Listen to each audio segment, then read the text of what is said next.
Returning from vacation, I opened the door to my bedroom and froze. My in-law was sprawled on my bed, wearing my glasses as if it were his throne. My daughter-in-law, who always seemed grateful, coldly advised, "He needs space, so you move to the basement." The betrayal stung sharper than a knife. I made one phone call, and within minutes they received an ultimatum. "Leave the house. You have 24 hours." Before we continue, please subscribe to the channel, and write in the comments what time it is where you are now. My hand found the doorknob to my bedroom, turned it. The television blared from inside, volume cranked higher than I ever kept it. A stranger's voice, gravelly and annoyed, muttered something about commercials. I pushed the door open. A man sprawled across my bed, remote control resting on his stomach, bare feet propped on my pillows. Gray hair, thick neck, approximately my age. He wore my reading glasses, the ones I'd left on the nightstand 2 weeks ago. He didn't look at me, didn't acknowledge me standing in my own doorway, luggage still in hand downstairs where I'd dropped it after noticing the unfamiliar car in my driveway. "Excuse me," I said. He clicked the remote, changed channels, adjusted the pillows behind his head. I walked to my bathroom. The door stood open. An electric razor sat beside my sink. Not mine. A toothbrush, bright blue, worn bristles, rested in my glass, the one I'd used for 15 years. Shaving cream, deodorant, prescription bottles with someone else's name lined my counter. "Della!" My voice came out tight, controlled. I walked downstairs, gripping the banister. She stood in my kitchen, chopping vegetables at the counter.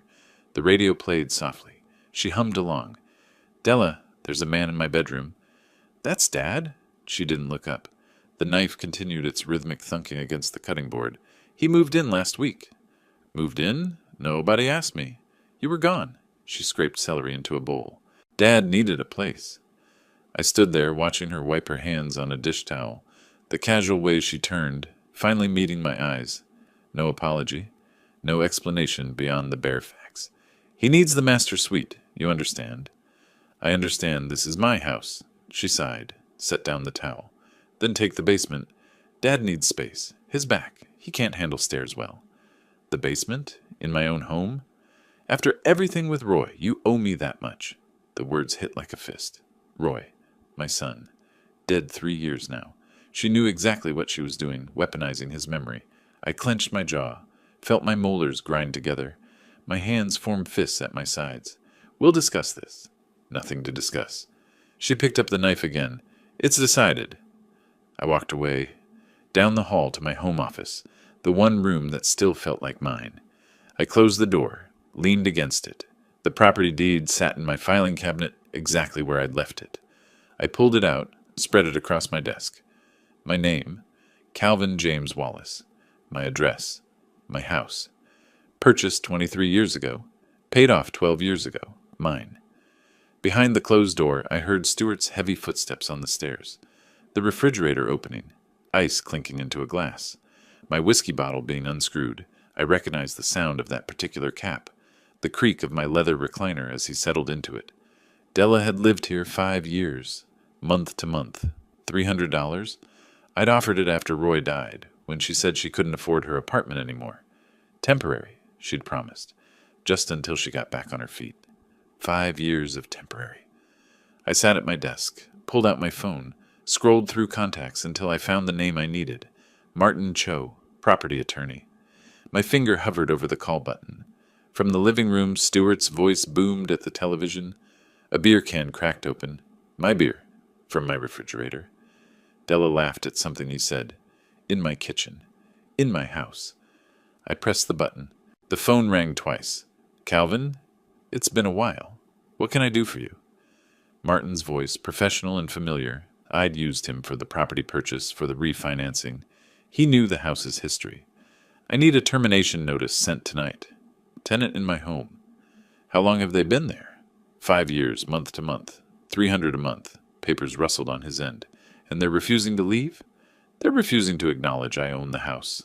I looked at the deed spread before me. Her father moved into my master bedroom while I was traveling. She told me to take the basement. Silence. Then Martin's careful, measured response. "Oregon law is clear. Month-to-month tenancy requires 30 days' notice without cause. I can have documentation to them within the hour. Email and text. Do it. You understand they might contest this. Let them try. I forwarded Della's contact information. Martin confirmed receipt.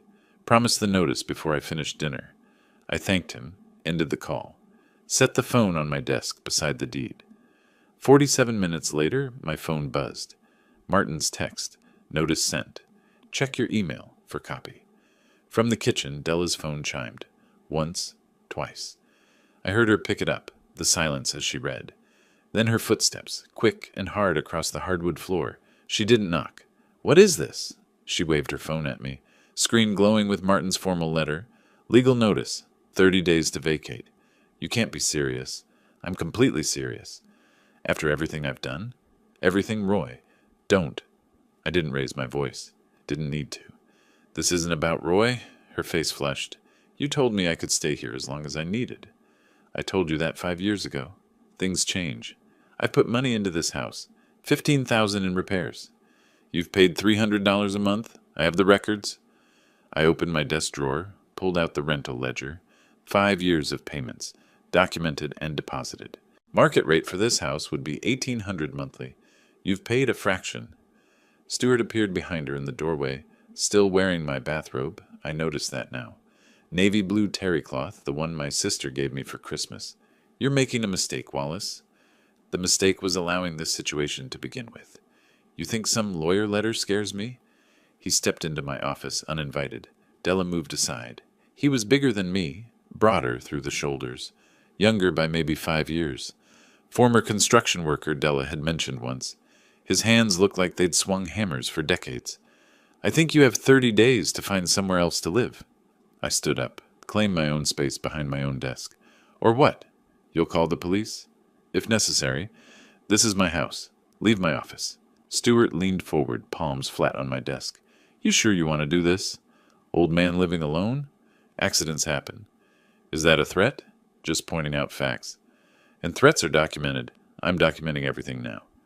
I picked up my phone, opened the camera, clicked.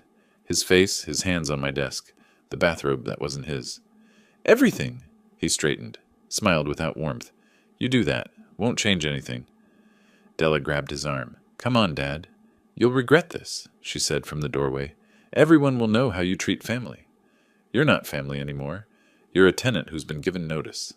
Roy would be ashamed of you. Roy would be ashamed of what you've become. Get out of my office. The door slammed. I heard them in the living room, voices low and angry, planning, strategizing. I didn't care. I walked upstairs to my bedroom, Stuart's bedroom now, temporarily, photographed his clothes in my closet, his shoes lined up where mine used to be, the prescription bottles on my bathroom counter, each item, each invasion time-stamped and saved. Back in my office, I created a new folder on my computer, eviction documentation, uploaded the photos, printed a second copy of the property deed for my records, made notes, June 15th, 2025, 7:43 p.m., termination notice sent, deadline, July 15th, 2025, Stuart's threat documented. That night, I slept in the guest bedroom, my own guest bedroom, in my own house. Through the wall, I heard Stuart's television, the volume excessive and deliberate. Della's voice, sharp and insistent. They thought this was negotiable. Thought I'd back down like I had before, all those times I'd been too accommodating, too understanding. I set my phone's alarm for 6 in the morning. There was more to document, more evidence to gather. 30 days seemed like a long time. It wasn't. It was preparation time. The guest bedroom alarm woke me at 6. I'd barely slept. Stuart's television had played until past 2. Volume deliberate. I reached for my phone on the nightstand. The screen still showed last night's photographs. His razor, his toiletries, evidence. I gathered my things and headed to the guest bathroom. Down the hall, I heard water running in my master bathroom. Stuart, using my shower, my soap, my towels. I didn't knock, didn't confront him. Documenting was more useful than arguing. In the kitchen, Della stood at the counter pouring coffee. She glanced up as I entered. Did you have a chance to look at housing options? She laughed. Actually laughed. Housing options? Calvin, I'm not going anywhere. The notice was serious. 30 days. That was just a lawyer letter. She turned back to her coffee. It doesn't mean anything. It means exactly what it says. We'll see about that. I grabbed my travel mug and left. The library opened at 9. I could work there. Over the next several days, Stewart refined his harassment. Night 3 music started at 11:30. Heavy bass that rattled the guest bedroom walls. I knocked on the master bedroom door past midnight. "Stewart, it's late." He opened the door halfway. The music blared behind him. "What's the problem?" "The music. Turn it down." "I'm in my room. I can do what I want. This is my house. Show some respect." He grinned. "Your house?" "Della says she owns half of it." The door closed. The music got louder. I went downstairs, documented the time. 12:17 a.m., master bedroom, excessive noise. Took a video showing the timestamp and volume, added it to the growing file. Day 6 brought the parking incident. I came home to find Stewart's truck blocking my garage door. He sat on the porch steps, smoking. "Stewart, you're blocking my garage. No room on the street. This is my driveway. Move your truck. Make me." I raised my phone, clicked. His face, the truck, my blocked garage, all captured with date and time. "I'm documenting this." "Take all the pictures you want, old man. Won't change a thing. We'll see." He moved the truck 20 minutes later. I logged it. Day 6, 4:35 p.m. Driveway blocked. Confrontation. Vehicle moved after photograph. Martin called midweek. I'd been expecting it. "How are things at the house?" "Getting worse. Harassment, basically." "Document everything. Photos, times, descriptions." "Already doing that. I've got 40 incidents logged." "Good. That shows pattern of behavior. Keep it up." "How long until we can move forward?" "If she refuses to vacate by the deadline, we file immediately." I stayed late at coffee shops, worked from the library, ate dinner at a diner 3 blocks away. They were trying to make me leave my own house. I recognized the tactic, but refused to give them satisfaction. Day 8, I heard Della talking to a neighbor on the front lawn, loud enough for me to hear through the open window. "After all I've done for this house." "What do you mean?" Mrs. Chen from next door, curious. "I've paid for repairs, improvements, thousands of dollars." I stepped outside. "That's not true." Della turned to Mrs. Chen. "See how he treats family? After everything with Roy." I walked away, made a note. False statements to neighbors, claiming financial contributions to property. Witnesses present. June 25th arrived. 10 days since the notice. I checked my email that evening and found it. Subject line: Re-termination. Notice. Official response. I opened it. Read each fabricated claim. Oral agreement for lifetime residency. Significant financial contributions totaling over $15,000. Legal right to remain based on established tenancy and improvements made. Complete lies. I forwarded it to Martin immediately with a note. As expected, he called within the hour. "I got the forwarded email. This is good for us." "Good?" "She's making up complete lies." "Which we can disprove. Bank records, canceled checks, property deed." "So what's next?" "File for eviction. Can you come to my office Friday?" "I'll be there." Stewart confronted me that same evening.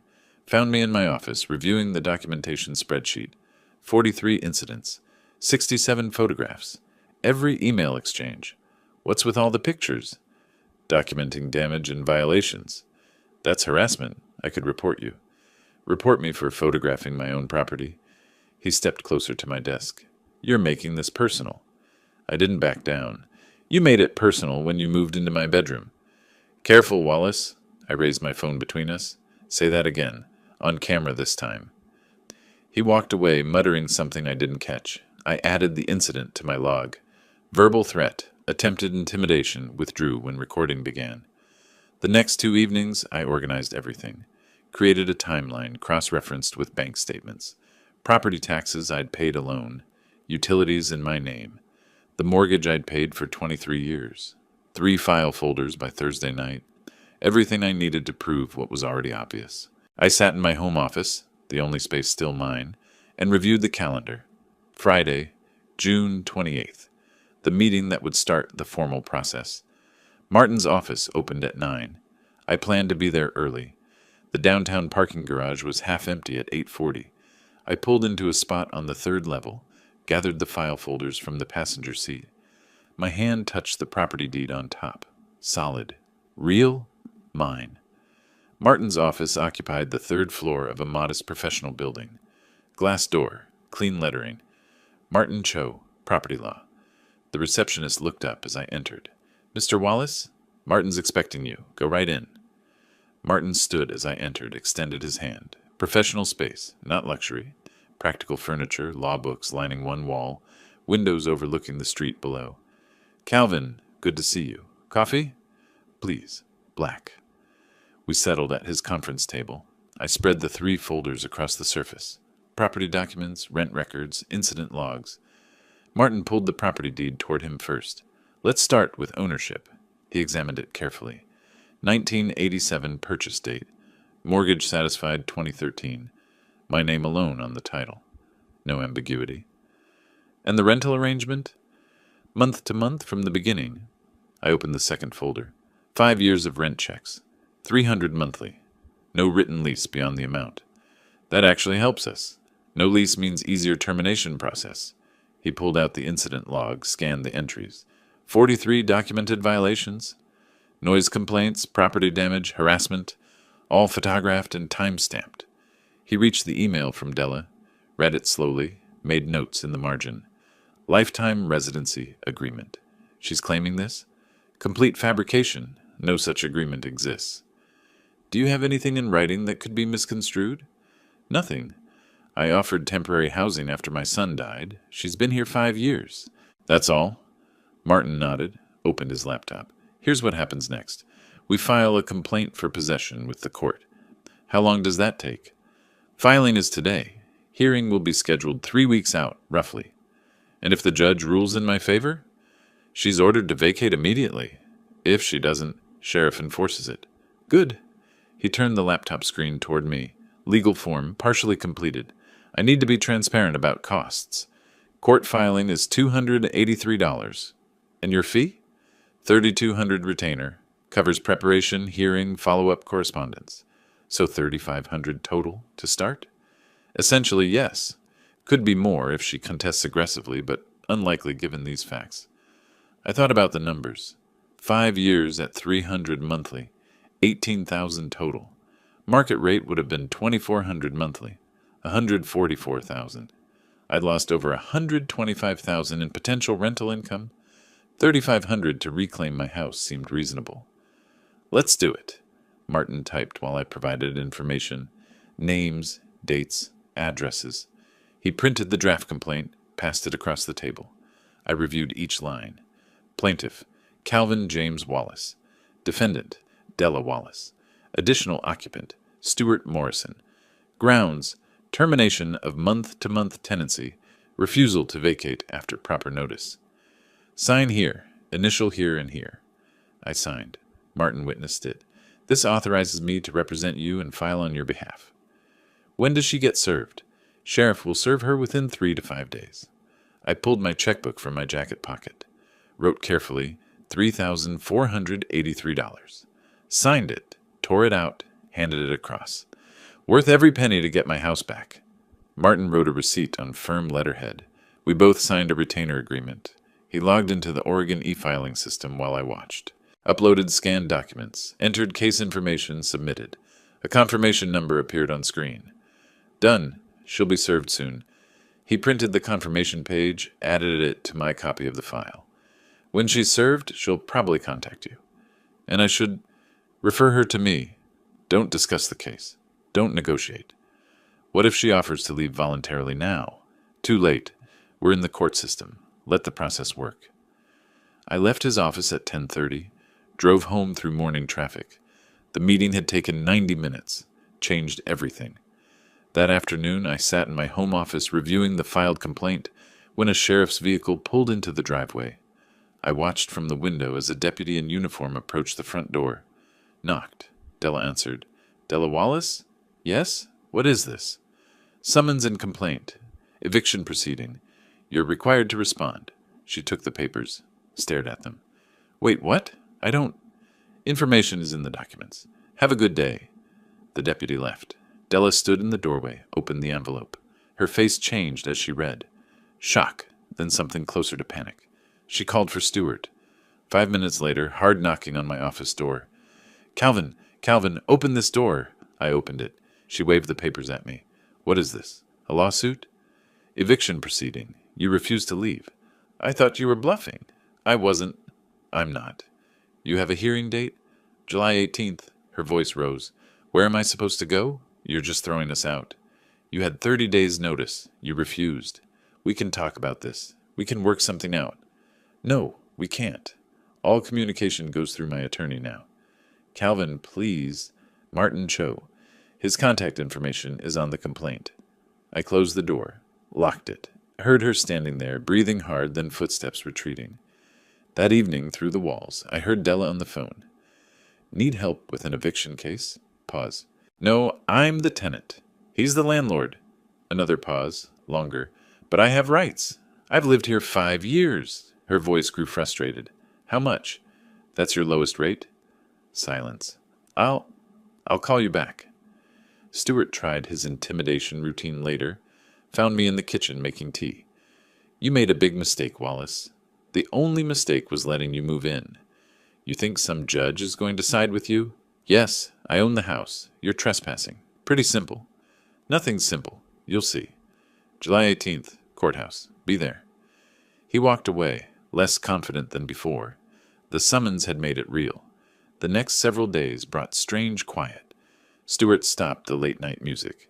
Della no longer slammed doors. They kept to themselves, voices low behind closed doors, planning something probably, looking for lawyers, researching tenant defenses that didn't apply. I maintained my documentation routine, though there was less to document now. The calendar on my desk showed July 18th, circled in red, 20 days away, both sides counting down. Early July brought a false calm. The house felt suspended, everyone waiting for the 18th.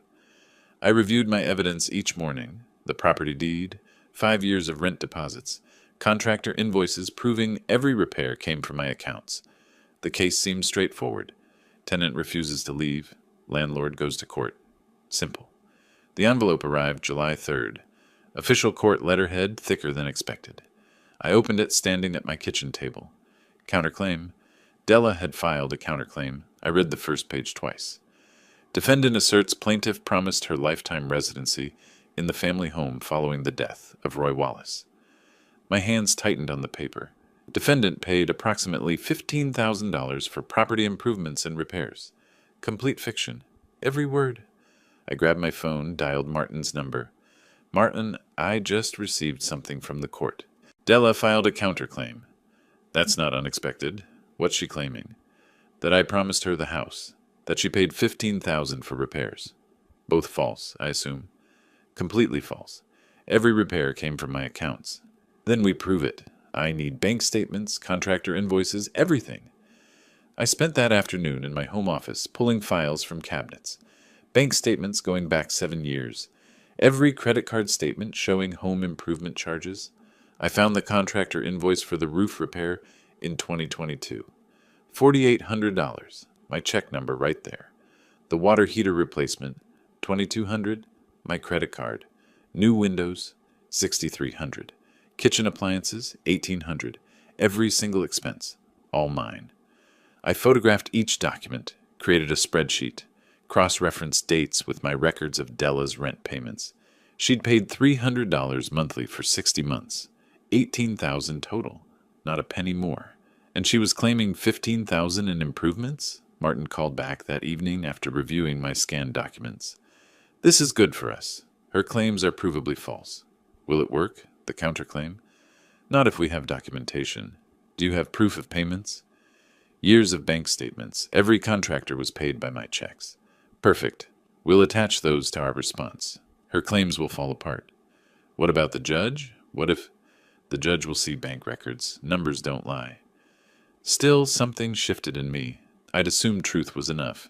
Now I understood I'd need to actively disprove lies, not just assert facts.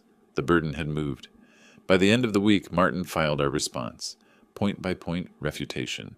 Her claim of $15,000 in improvements, my bank statements showing I paid. Her claim of an oral agreement about the house. No written evidence, no witnesses, just her word against mine and my property deed. Della became more visible after filing her counterclaim. More confident. She'd walk through the house, making comments just loud enough for me to hear. Glenn says we have a strong case. Stewart would respond from whatever room he occupied. About time someone stood up to him. The house should have been mine after Roy died. Everyone knows that. I said nothing, documented everything, added each comment to my incident log with timestamps. One evening, she confronted me directly in the hallway. Your counterclaim is fiction.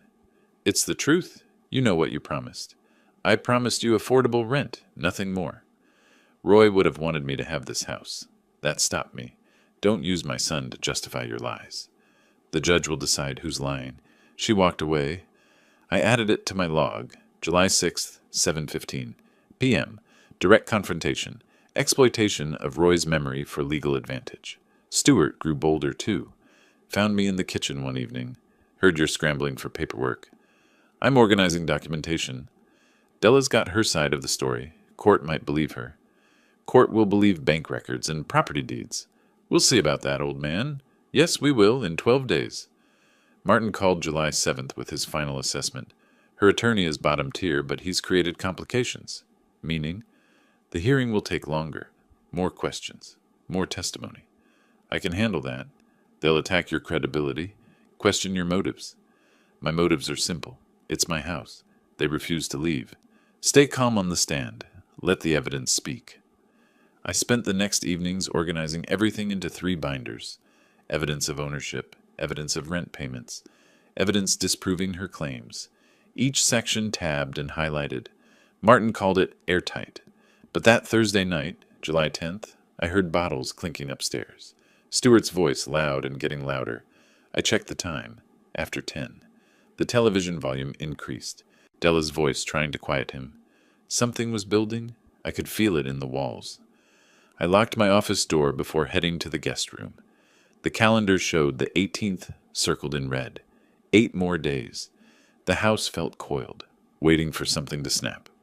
Thursday night, July 10th. I sat in my office past 10, organizing documents I'd already organized twice. Downstairs, Stewart's television blared. Some action movie with explosions and shouting. I heard bottles, more than one. His voice rose periodically, angry at the screen or at Della or at the situation. Hard to tell. Around 10:20, I needed water. Couldn't avoid it forever. I opened my office door, listened. The TV continued. Heavy breathing from the living room. I walked down the hallway toward the stairs. Stewart stood at the bottom, waiting. Where are you going, Wallace? To the kitchen, excuse me. He blocked the stairs, red-faced, swaying slightly. 3 empty bottles visible on the coffee table behind him. We need to talk. Not tonight? You've been drinking. I'm fine. You're the problem. I stopped 3 steps up, maintained the distance. Move aside, Stewart. Make me, old man. Della appeared from the kitchen. Dad, leave him alone. Stay out of this. Stewart didn't look at her, kept his eyes on me. You're destroying our lives with your lawsuit. You refuse to leave. This is the consequence. Della's got rights. She lived here for years. As a tenant, for $300 a month. He started up the stairs. I backed up to the landing. Your son would be ashamed of you. Don't talk about Roy. Truth hurts, doesn't it? He reached the landing, close enough that I smelled the whiskey. Throwing out your own family. I'm not doing this tonight. Let me pass. He stepped directly in front of me. You're not going anywhere until you listen. Step back, now. Or what? His hands came up fast. 2-handed shove, hard against my chest. I stumbled backward, hit the wall, felt the impact through my shoulders. My phone slipped from my pocket, clattered on the floor. That's assault, Stewart advanced. Drop the lawsuit, or it gets worse. I moved sideways, grabbed my phone, back toward my office. Stay away from me. You hear me, old man? Drop it. I reached my office, got inside, slammed the door, locked it. My chest ached where he'd pushed me. I could hear him breathing on the other side. Calvin! Della's voice, urgent. Dad, stop it! I pulled out my phone with shaking hands. Dialed 911. 911, what's your emergency? I've been assaulted in my home. I need police. Are you injured? Is the attacker still present? I'm okay. He's outside the door. Intoxicated, making threats. Address? I gave it. Heard Stewart pounding on the office door. He pushed me and threatened me. I'm locked in my office. Officers are on the way. Stay on the line with me. Stewart's voice came through the door. You calling the cops? That's how you want to play this? Della. Dad, please, come downstairs. Let him call them. Let them come see how he treats us. I stayed on the line with the operator, listening to Stewart's footsteps finally retreat down the hallway. Della's voice followed him, pleading. My chest burned. I pulled up my shirt, looked at the mirror. Red mark, center of my sternum, starting to darken. The operator kept talking, kept me connected. 15 minutes felt like an hour. Finally, officers are pulling up now. I heard the knock. Official. Firm. Portland Police, we received a call. Della opened the door. I heard voices, professional questions. I unlocked my office, waited. A female officer appeared at my door. 30s, dark hair pulled back. Name tag, Torres. Mr. Wallace, I'm Officer Torres. You called 911? Stuart Turner. He's been drinking. Confronted me in the hallway. Pushed me. May I come in? I stepped aside. She entered, closed the door partially, pulled out a notepad. Can you tell me what happened? I walked her through it, chronologically. Stuart drinking all evening, blocking my path. The threats. The push.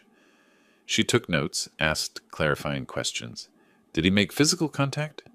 Pushed me. Hard. Here. I indicated my chest. May I see? I lifted my shirt. The red mark had darkened. She took photos with her phone. Any other injuries? No. I called immediately. Good. Wait here. She left the office. I heard her speaking with Stuart and Della separately. Stuart's voice defensive. Della trying to explain. Torres's voice remained level, professional, cutting through excuses. 20 minutes later, Torres returned. I've issued Mr. Turner a formal warning for assault. You're not arresting him? Not tonight. But this goes on record. Any repeat, and he will be arrested. She handed me a card.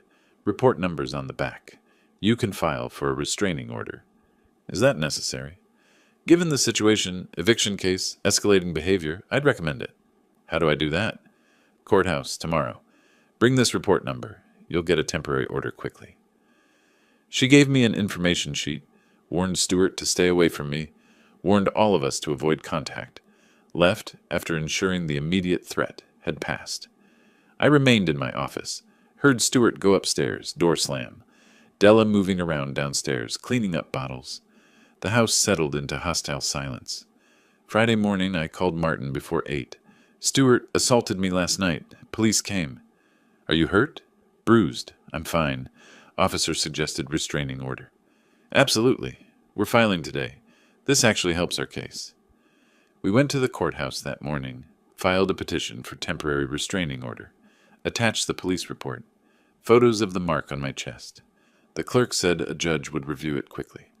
Tuesday afternoon, July 14th, the sheriff served Stuart with the restraining order. I watched from my office window. Stuart read the document on the front porch, 150 feet. In practical terms, he couldn't enter the same room as me, couldn't speak to me, couldn't approach me. Della stood beside him, reading over his shoulder. She said something I couldn't hear. Stuart crumpled the paper, walked back inside, straight to the master bedroom, my bedroom, for 4 more days. The hearing was Friday. I had the police report, the restraining order, 5 years of documentation. Stuart had an assault warning and Della's false counterclaim. 4 days until a judge decided who stayed and who left. I woke at 6, though I'd barely slept. July 18th, hearing day. I stood before the bathroom mirror and ran the razor over my face with a steady hand. I didn't quite feel. Selected a tie from my closet, dark blue, conservative. Pressed slacks. Button-down shirt, not a suit, but professional. Serious. The evidence binders sat on my desk where I'd left them. I didn't open them. Had reviewed everything twice already. Property deed, bank statements, contractor invoices, police report. Everything organized, tabbed, highlighted. Martin said to trust the documentation. I did. I left the house before 7, before Della and Stuart stirred. Didn't want that final morning encounter. Downtown Portland traffic moved slowly. I found street parking 3 blocks from the courthouse. Fed the meter for 4 hours. Carried the evidence binder under my arm, walking past morning commuters who had normal Friday plans. Security checkpoint. Pockets emptied, belt removed. Walked through the metal detector. Slight beep. Security wanted me. Found nothing. I collected my belongings and took the elevator to the third floor. Martin waited outside courtroom 4C, reviewing documents on a bench. He stood when he saw me, extended his hand. Ready? As I'll ever be. Remember, answer only what's asked. Don't elaborate. I understand. Ryder will try to make you seem cruel. Don't defend yourself emotionally. Stick to facts. Exactly. The evidence speaks for itself. Down the hall, Della emerged from the elevator with Stewart and a man I didn't recognize. Glenn Ryder, presumably. Budget suit, worn briefcase. Della's eyes were red. Stewart glared but maintained distance. The restraining order created invisible walls between us. The bailiff opened the courtroom doors at 9:30. We filed in. Calvin and Martin at the plaintiff's table on the right. Della, Stewart, and Ryder on the left. The room was smaller than I'd imagined. No jury box, no gallery full of observers. Just the judge's bench, 2 tables, a court reporter's station. All rise. The Multnomah County Circuit Court is now in session. The Honorable Judge Patricia Henderson presiding. Judge Henderson entered through a side door. Middle-aged woman, gray-streaked hair pulled back, reading glasses on a chain. She settled behind the bench, gestured for us to sit. Case number 25, CV 2847, Wallace v. Turner. Counselors, are both parties ready to proceed? Ready, Your Honor, Martin's voice confident. Ready, Your Honor. Ryder sounded less certain. Martin stood. Your Honor, this is a straightforward eviction case. Mr. Wallace owns the property at 4267 Southeast Morrison Street, has owned it since 1987. Ms. Turner resided there as a month-to-month tenant for 5 years at $300 monthly. Mr. Wallace provided proper 30-day notice to terminate tenancy on June 15th. Ms. Turner refused to vacate. We're here to enforce his property rights. Ryder stood next. Your Honor, this case involves more than property law. Mrs. Turner is the widow of Mr. Wallace's late son. Mr. Wallace promised her security after her devastating loss. She contributed substantially to the property's maintenance. Evicting her violates fundamental principles of fairness and family obligation. Judge Henderson made notes, then looked up. Let's see the evidence. Mr. Cho? Martin approached with our binders, handed copies to the judge and Ryder, returned to the table and began the methodical presentation. Property deed, Calvin James Wallace, sole owner. Bank statements showing mortgage paid, taxes paid, utilities paid. Rent deposit records, 60 months at $300, $18,000 total. Contractor invoices, roof repair, water heater, windows, all showing Calvin as client and payer. Your Honor, we also submit the 30-day termination notice, properly served June 15th, Ms. Turner's written refusal, and recent documentation, police report from July 10th, showing Mr. Turner assaulted Mr. Wallace in the home. Restraining order issued July 14th. Judge Henderson examined each document carefully, made more notes. Mr. Wallace, please take the stand. I walked to the witness box. The bailiff had me raise my right hand. Do you swear to tell the truth, the whole truth, and nothing but the truth? I do. Martin asked the basic questions. I answered each one directly. Yes, I owned the property. Yes, Della lived there month to month. Yes, I gave proper notice. Yes, she refused to leave. Ryder stood for cross-examination. Mr. Wallace, you allowed your daughter-in-law to live in your home for 5 years? Yes. At well below market rate? Correct. $300 instead of approximately $2,400. That suggests a family relationship, not a landlord-tenant relationship. It was both. I helped family. But the arrangement was always month to month. Yet you're throwing her out? I gave proper legal notice. She refused to leave. Judge Henderson intervened. Mr. Wallace, did you ever promise Miss Turner she could live there permanently? No, Your Honor. Did you have any written agreement beyond the monthly rent payment? No written agreement, just month to month. And these repair expenses she claims to have paid, did she? No, I paid for all repairs. I have invoices and bank statements proving it. Thank you. You may step down. Della took the stand next. Ryder led her through her story. She cried when mentioning Roy. Said I'd promised her the house was hers as long as she needed it. Claimed $15,000 in improvements, but couldn't explain where the receipts were. Martin's cross-examination was surgical. Ms. Turner, you claim you paid $15,000 for repairs? Yes. Can you provide a single receipt, A single canceled check? I didn't keep records like that. Your bank statements show any $15,000 withdrawals. It was over time. Yet you have no documentation whatsoever? No. Judge Henderson leaned forward. Ms. Turner, do you have any written agreement showing Mr. Wallace promised you permanent residency? No. It was verbal. Any witnesses to this alleged promise? Roy was there, but he's gone. Anyone else? No, Your Honor. Stewart took the stand briefly, could only testify to what Della had told him. Martin brought up the assault and restraining order. Stewart's credibility evaporated. Judge Henderson cut his testimony short. After closing arguments, Judge Henderson removed her reading glasses, set them on the bench, looked at Della, then at me. I've reviewed the evidence presented by both parties. Mr. Wallace has provided clear documentation of ownership and proper notice. Ms. Turner has provided no documentary evidence supporting her claims. Oral agreements regarding real property are generally unenforceable without corroboration.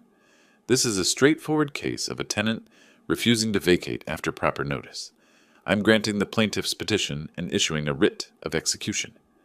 She signed the document with a decisive stroke. Ms. Turner, you have 7 days to vacate the premises voluntarily. If you fail to do so, the sheriff will enforce this order. Court is adjourned. Outside in the hallway, Della argued with Ryder. Stewart paced, hands in pockets. Martin shook my hand. That went exactly as expected. 7 days. Then what?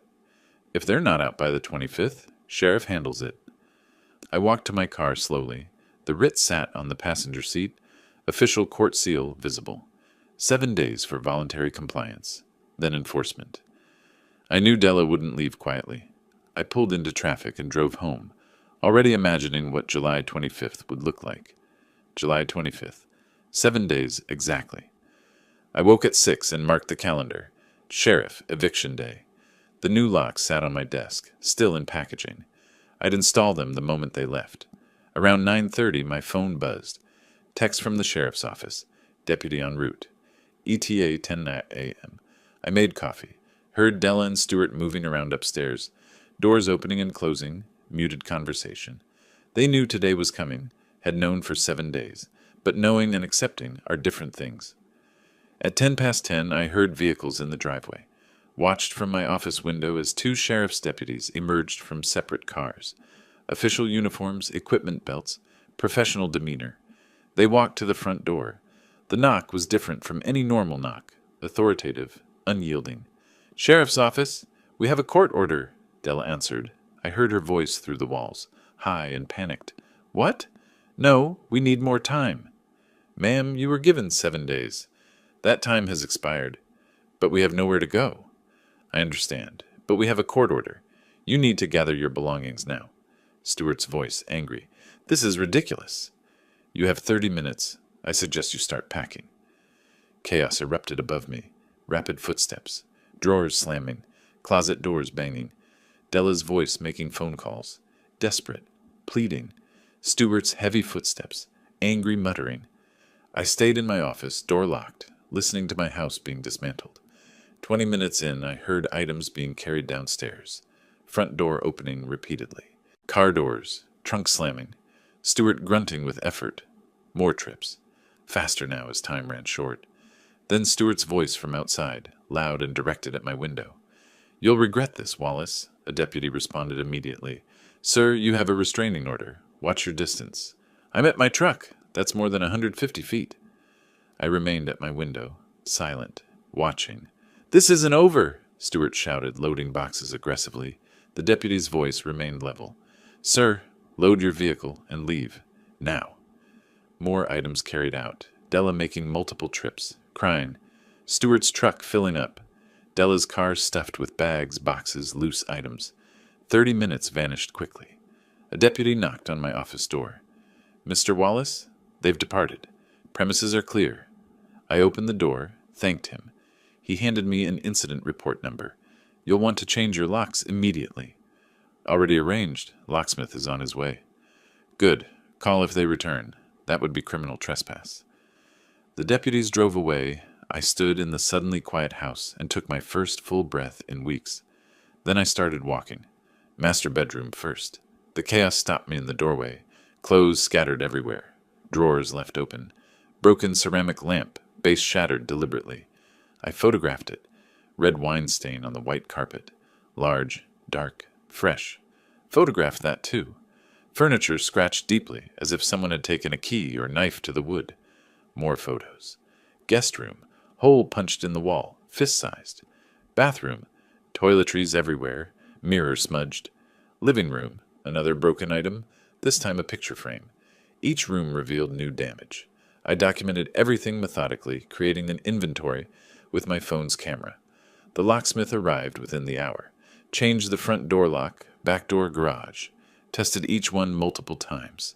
Handed me the only set of keys. $450 for emergency service. Some of Della and Stewart's belongings remained on the lawn. Oregon law required me to store abandoned property for 30 days.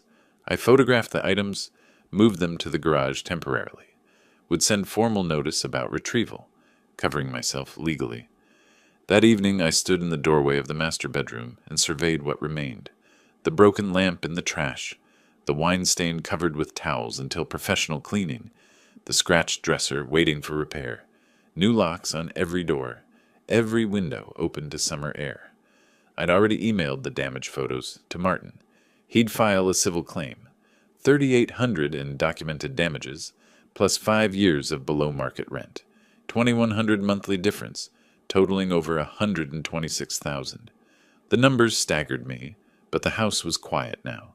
Their keys no longer worked. I walked through the living room, dining room, kitchen, every room mine again, empty of threats, empty of anger. I moved my clothes back into the master closet as the sun set. Each shirt, each pair of pants, reclaiming space Stewart had occupied. The guest room stood empty, my temporary refuge no longer needed. I stripped the bed Stewart had used, threw the sheets directly in the trash, put my own bedding on, my mattress, my room, my house. I set my alarm and turned off the light. Tomorrow I'd start real restoration, hire carpet cleaners, furniture repair, wall patching. Tonight I just needed to sleep in my own bed again, in my own room, in my own house. The calendar showed July 25th, circled and checked off. Next week Martin would file the civil suit. Another court date, more evidence, but that was future concern. Tonight I was home. 3 weeks after the eviction, I sat at my dining table with repair invoices spread across the surface. Carpet cleaning, $600. Furniture refinishing, $800. Wall repair and painting, $300. The broken lamp, minor fixes, professional cleaners, total, $3,800. But that wasn't the full cost. I opened a spreadsheet Martin had helped me create. Fair market rent for my house, $2,400 monthly. What Della actually paid, $300. Difference, $2,100 per month. For the last year alone, being conservative, I'd lost $25,200. My phone rang. Martin, I've tallied everything, $3,800 in repairs. And the rent differential? She paid $300 monthly. Fair market is $2,400. That's $2,100 per month you lost. How long do you want to claim? Just the last year. I don't want to seem greedy. 12 months at $2,100. That's $25,200. Plus the repairs and my fees, we're over $36,000. We can file for that. I have documentation for everything. Martin filed the civil complaint. August 5th. Property damage, unjust enrichment from below market rent, legal costs. Total, $36,800. The sheriff served Della 3 days later, hearing scheduled for August 15th. What if she doesn't show up? I asked Martin during our prep meeting. Then we get a default judgment, automatic win. That seems too easy. She was properly served. If she chooses not to defend herself, that's on her. And then what? How do I actually collect? Several options. Wage garnishment is most effective. They take it directly from her paycheck. 25%. Every month until the debt is paid. August 15th arrived. Martin and I sat at the plaintiff's table in a smaller courtroom than before.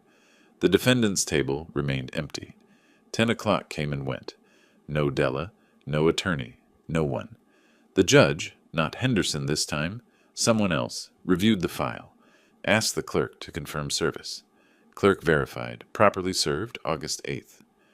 Mr. Wallace, you're claiming damages of $36,800? Yes, Your Honor. Repair costs, lost rental income, and legal fees. I see the defendant hasn't appeared. These invoices support the repair costs. The rental analysis seems reasonable. She made notes, signed a document. Default judgment is granted in the amount of $36,800. Just like that. In the hallway afterward, Martin explained the next steps. The judgment is now a lien, appears on her credit, blocks major financial transactions. Will she pay it? The garnishment ensures she will. Slowly, but steadily. How long? Based on her income? 4 to 5 years, roughly. 4 to 5 years, 54 months. Every paycheck reduced by 25%. $680 monthly sent directly to the court, then to me. Martin's investigator had located Della's employer, necessary for the garnishment order. The court approved it within days. Her employer received official notice. Begin withholding 25% of disposable income immediately. A week later, Martin called with an update. The garnishment is active. First payment should arrive by month's end. I hung up and walked through my house. The repairs were complete. New carpet section blended seamlessly. Furniture refinished, scratches invisible. Wall patched and painted. Every room restored. That afternoon, a young couple knocked on my door. Professors from Reed College, responding to my rental listing. Both had excellent references, stable employment, spotless credit. We talked for an hour. I showed them the property, explained expectations, handed them application forms. $2,200 monthly, I confirmed. First month, last month, and security deposit. Written lease, 1 year minimum. That's fair for this neighborhood, the husband said. I'll need references, credit check, employment verification, full background. The wife smiled. Professional landlord, we appreciate that. They signed the lease 3 days later. Move-in date, August 28th. Through casual conversation with a mutual acquaintance, I learned where Della and Stewart had landed. Small apartment near 82nd Avenue. $1,600 monthly, more than 5 times what she'd paid me. With the garnishment taking $680 from every paycheck, finances were reportedly tight. Stewart blamed Della. Della felt overwhelmed. Natural consequences. I didn't feel triumphant, didn't feel vindictive. I felt restored. Things were right again. She'd damaged my property, lived far below market rate, forced expensive legal action. Now she paid the actual costs. The system worked exactly as designed. Martin emailed the final summary. Case closed. Judgment entered. Garnishment active. Lien registered. Payments will come automatically. Judgment valid 10 years. Renewable if unpaid. 10 years. She'd be paying this into her 40s. I pulled out my drafting tools that evening, hadn't used them in months, spread architectural paper across my desk. The home office needed renovation. Better lighting, new shelving. I began sketching, losing myself in familiar creative work. The first garnishment payment would arrive soon. $680. The first of many. Not a fortune, but proof. Proof that boundaries mattered, that the law protected those who used it properly. That kindness without consequences was just enabling. I set down my pencil and looked around the office. My space, my house, my rules. Tomorrow, new tenants would move in. Professional people paying market rate under written agreements. Everything documented, everything proper. This time, I gotten it right from the beginning. August 28th, late summer morning, warm but not oppressive. I sat at my desk reviewing mail when I found the envelope from Multnomah County Court. Opened it. Check inside. $680. The first garnishment payment. First of approximately 54. I studied it for a moment. Not a large amount, but significant. Tangible proof that actions carried consequences. That justice, pursued properly, through legal channels, actually worked. I set it aside and walked through my house. The master bedroom looked better than it had in years. Fresh paint, clean carpet. My belongings arranged exactly how I wanted them. Down the hallway, past the repaired guest room wall, smooth now, hole invisible. Descended the stairs. Living room furniture refinished, no broken lamp. Kitchen spotless. Everything restored. At 10, the new tenants arrived. Young couple, both professors. I met them at the door with keys and final paperwork. Welcome, I'm Calvin Wallace, the owner. We're excited to be here, the wife said. The house is beautiful. Thank you. Here are your keys. This is your copy of the lease. The husband nodded. We reviewed everything. Year lease, 2,200 monthly, utilities separate. Correct. First month and security deposit cleared, so you're all set. I showed them the circuit breaker, explained the garbage disposal, reviewed emergency contacts. Professional. Proper. The way landlord-tenant relationships should function. My number's on the lease if anything needs attention, I said. This is your home now. I'll respect your privacy. We appreciate a professional landlord, and I appreciate professional tenants. I left them to settle in, drove back to my place 3 miles away. The house I'd rented out was now generating $2,200 monthly. Market rate, fair for both parties. The house I lived in was paid off. Quiet, mine. That evening, my phone rang. A friend I hadn't spoken to in weeks. So it's really over? The house is rented again. New tenants moved in today. And Della? Paying what she owes, 25% of every paycheck. For years. For years. But that's not on me. That's on her choices. Do you feel vindicated? I considered the question. I feel restored. Like things are right again. Later, I sat in my home office with drafting paper spread before me, sketched plans for renovation, better lighting, built-in shelving, maybe a skylight. The mechanical pencil moved across the page with familiar precision. 30 years of architectural work, and I still found satisfaction in clean lines and practical design. My phone buzzed. Text from Martin. Garnishment processed successfully. Automatic from here. Congrats on closing the chapter. I set the phone down and returned to my sketches. The garnishment would continue for roughly 4.5 years. Every month, $680. Della would see it on every pay stub, a reminder of consequences, of accountability. Not my goal, but a necessary outcome. My goal had simply been to reclaim my house, to establish boundaries, to stop being walked over. Through the window, I could see late afternoon sun filtering through trees. Summer ending, fall approaching. The calendar showed August 28th. In 3 days, September would begin. But the conflict that had defined my summer was finished. I thought about Roy sometimes, my son. Wondered what he'd think of all this. Would he have wanted me to let Della stay indefinitely, paying almost nothing, taking advantage? No. Roy had been fair-minded. He'd have understood boundaries. Taking care of someone doesn't mean accepting abuse. Helping someone doesn't require sacrificing your own dignity. I'd helped Della. 5 years at $300 monthly instead of $2,400. Saved her over $125,000 in rent. That was help. That was generosity. She mistook it for weakness, assumed it would continue forever. Brought her father into my bedroom without asking. Refused to leave when asked. Lied in court about improvements she never paid for. Those were her choices. The garnishment, the judgment, the consequences, those resulted from her choices, not mine. I didn't feel vengeful, didn't feel triumphant. I felt at peace. The lesson was simple. Kindness is strength, but boundaries are necessary. Documentation protects everyone. The legal system used properly works, and standing up for yourself isn't cruelty, it's survival. I finished the preliminary sketch and set down my pencil. Tomorrow I'd begin the actual renovation work. New lighting fixtures to order, shelving materials to price, small improvements that would make this space truly mine. Outside, evening crickets began their chorus. The house settled into comfortable quiet. No tension, no anger, just peaceful silence. I walked to the master bedroom, my room again, and changed into comfortable clothes. Made dinner in my kitchen, ate at my table. Watched television in my living room. Normal activities, simple routines. Later, lying in bed with a book I'd been meaning to read for months, I allowed myself a moment of satisfaction.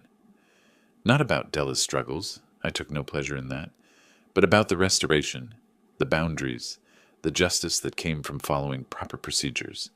The garnishment would take years. The new tenants would hopefully stay longer. Life would continue with its usual complications. But this chapter, this specific conflict, was resolved. I'd learned something valuable. You can be kind without being a doormat, generous without being exploited, forgiving without being foolish. Boundaries aren't cruelty, they're clarity. I turned off the light and settled into my own bed, in my own room, in my own house. Tomorrow, would bring new projects, new challenges, new opportunities. But tonight, I was home. Finally, truly home. And that was enough. If you liked this story, please like this video, subscribe to the channel, and share your impressions of this story in the comments. To listen to the next story, click on the box on the left. Thank you for watching.